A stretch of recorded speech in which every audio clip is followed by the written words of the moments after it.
A 34-13 second quarter for the Miami Heat, including an 18-2 run.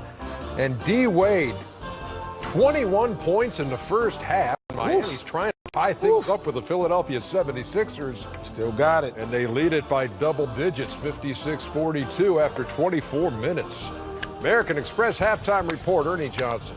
Shaquille O'Neal, Kenny the Jet Smith, and Charles Barkley. Boy, Miami led after the half of game one, but then fell apart in the second half. They take a 14-point lead into the third quarter of this one, and the American Express teammates D. Wade and Goran Dragic. Look at Wade, 8 out of 9 from the floor as the Heat flashback 49%, and Philadelphia shoots 33% in the first half. 14-point game. So, Kenny, we were so excited about the debut of your new technology last night and I think it was like it's spreading like wildfire. Kenny Smith's so proud of his new ability to pause the highlight with his iPad. Yes. But even greater things expected for this one in the second goal. Well, first of all, he couldn't do it with his iPad, so. Yeah. Well, the one thing I noticed tonight, Ernie, honestly, and we talked about it in the pregame, how to guard Ben Simmons. Right. Because I like it, even though Muggsy Bogues was 5'3", I think when you give guys space, you allow them to become better passers. When you get up on them, you make them become scorers. So I'm grabbing my new technology. Please draw more than a circle. The sub.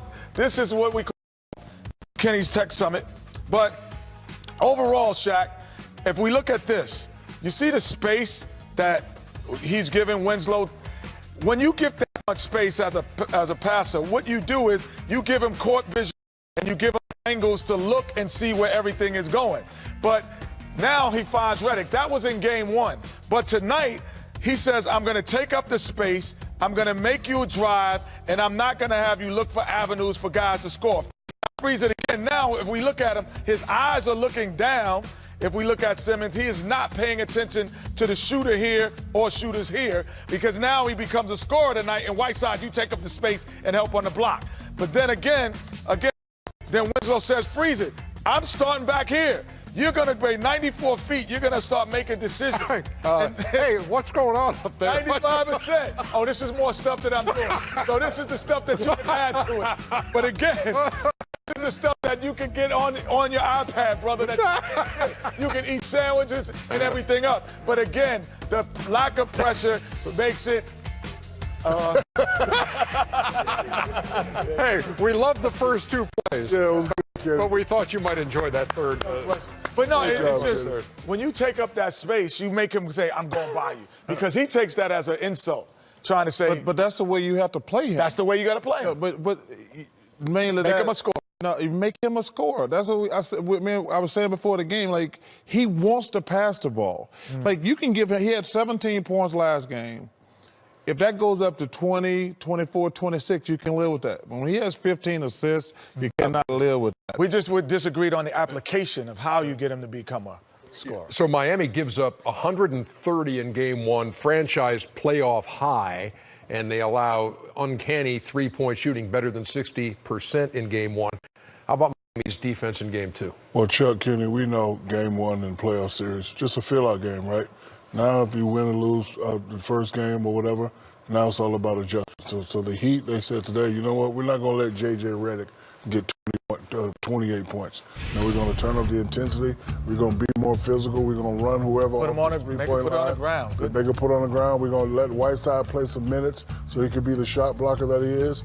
And right here, everybody's there playing man one-on-one, moving your feet, and right there blocking shots. J.J. Redick will not get 28 points tonight. Let Ben Simmons do all the work. You know, me, Kenny, and Chuck been talking about let him be a scorer, but we're going to be physical with him. We're going to play some defense, then we're going to get out and run. Great job by the organization for having their guys ready to play some great defense. To me, this was I want to watch this game tonight because I've been watching television for the last couple of days, and everybody's been feeling the Sixers, talking about how we underrate them to slow down the train. This is the difference between the playoffs, between young teams and old teams. They had to know Miami was going to come out and smack them in the mouth tonight. You got Dwayne and those guys who've been through. We just can't give every kid a toy. It just don't work like See, that. this guy right here next to me is an idiot.